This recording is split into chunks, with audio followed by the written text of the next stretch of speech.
Mohammed bin Mursal, a young man living in Najran, Saudi Arabia, committed the tragic act of killing his cousin. As a result, he was imprisoned.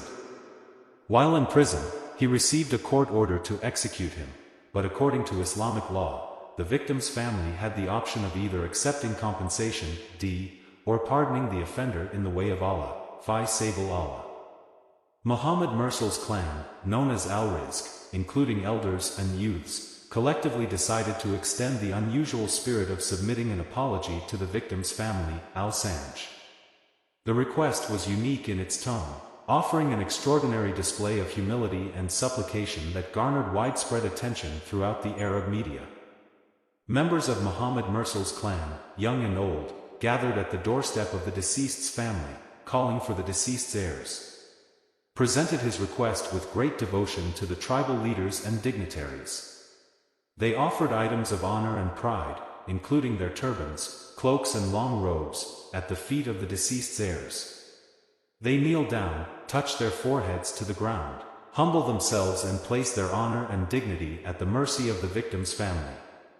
Poets recited poems begging for forgiveness. Even the murderer's young children begged to the extent that it was said that their livers should be cut out. The offer and compensation were generous, to the extent that it seemed the entire nation of Saudi Arabia was considering the matter. People expressed sympathy, but the victim's family did not listen to them. Despite the option of both diya, compensation, and forgiveness in Islamic jurisprudence, the deceased's heirs neither granted forgiveness nor accepted compensation. In this way, 3 days ago on September 20th, young Mohammed bin Mursal's neck was cut in revenge. He is the first murderer for whom the entire nation is praying for forgiveness. This highlights the importance of Islamic laws in ensuring justice. It illustrates how Islamic jurisprudence offers a balanced approach to dealing with criminal acts, providing opportunities for both retribution and forgiveness. Despite sincere efforts to seek forgiveness in the way of Allah, the victim's family chose revenge according to Islamic law. This shows that the purpose of Islamic law is to provide multiple avenues for resolution to maintain a fair and just society, ultimately upholding the principles of justice.